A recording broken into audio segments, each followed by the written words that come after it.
मित्रों नमस्ते। आज हर प्राणी स्वस्थ रहना चाहता है। जैसे कोरोना है ऐसे अन्य वायरस भी हो सकते हैं।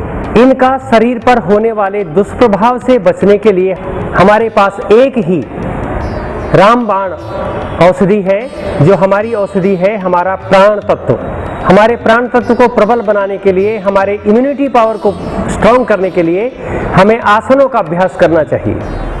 आसन, प्राणायाम, ध्यान, इनसे हम निरंतर अभ्यास करने से स्वस्थ बने रहेंगे। तो अभी आसन का अभ्यास हम करने जा रहे हैं सूर्य नमस्कार का। सूर्य नमस्कार खड़े रहकर प्रारंभ किया जाता है और इसमें 12 स्थितियां हैं। 12 स्थितियों को हम श्वास और प्रश्वास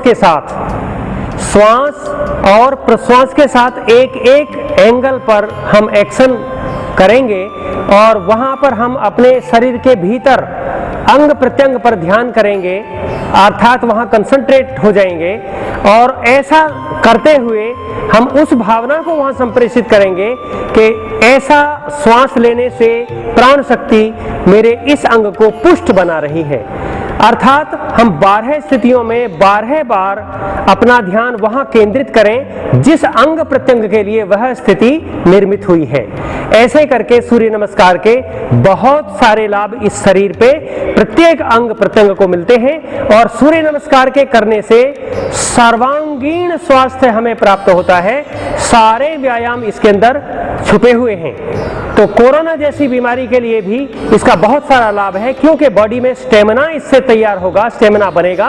तो हमारा स्टेमिना ही है रोग प्रतिरोधक क्षमता को जो बढ़ाएगा और इसके माध्यम से हमारा रक्त का जो संचार है पूरे शरीर में सिर से पांव तक पूरी तरह से संचारित होगा और इसका अभ्यास करते रहने से हम निरंतर स्वस्थ बने रहेंगे। सूर्य नमस्कार का पहला स्टेप,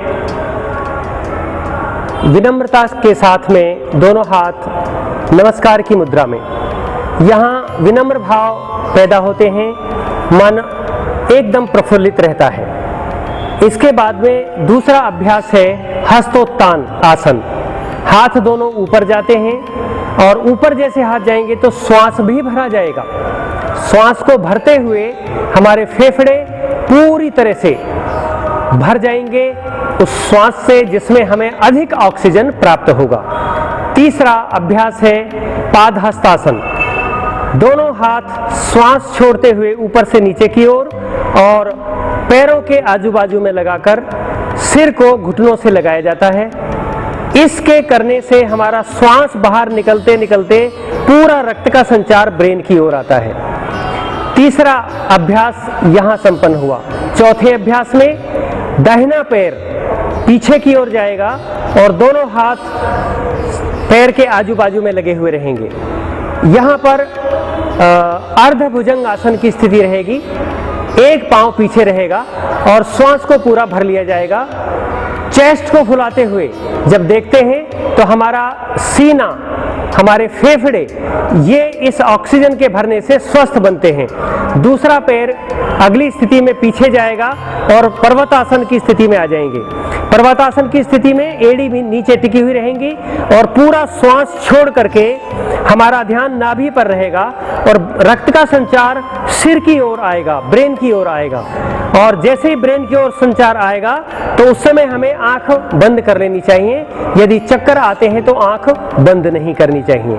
अगले अभ्यास में साष्टांग, 6 अंग होते हैं। षष्ठ अंग, अष्ट अंग, अष्ट अंग सहित हम नीचे झुकते हैं। दोनों पंजे, दोनों घुटने, दोनों हथेली, चेस्ट और हमारा ठुड्डी या सिर का भाग। इसमें हमारा श्वास सम रहता है। हम सम की स्थिति में रहेंगे, श्वास प्रश्वास सामान्य चलता रहेगा और ऐसी स्थिति में मन शांत होता है। इसके अभ्यास के बाद में भुजंगासन आता है। भुजंगासन में सीने में श्वास को पूरा भर लिया जाता है और श्वास को रोक लिया जाता है। इससे श्वास प्रकोष्ठ बलिष्ठ बनते हैं। श्वास प्रकोष्ठ में ऑक्सीजन को ग्रहण करने की क्षमता का विस्तार होता है। उसके पश्चात फिर से पर्वतासन की स्थिति होती है और पर्वतासन के बाद में जैसे पर्वतासन में पहले लाभ बताए वही का वही इसमें है। फिर जो पैर पीछे गया था वही पैर आगे आएगा और आगे आने के पश्चात फिर हम अर्धभुजंगासन की स्थिति में आएंगे। वही लाभ इसके हैं जो पहले बताए थे। फिर हम पादहस्तासन की स्थिति में दूसरे पैर को पीछे से ला करके पादहस्तासन की स्थिति में आ जाएंगे, उसमें भी वही लाभ जो पहले बता चुके हैं। और पहले जैसे श्वास भरते थे और ऊपर की तरफ जाते थे तो नीचे आते समय तो श्वास को छोड़कर आए थे, अब यहां से पादहस्तासन से हस्तोत्थान आसन में हाथ दोनों ऊपर की तरफ श्वास भरते हुए जाएंगे और पूरा श्वास भर के श्वास को रोक लेंगे और ऐसी स्थिति में फेफड़े पूरी तरह से भर जाएंगे ऑक्सीजन से।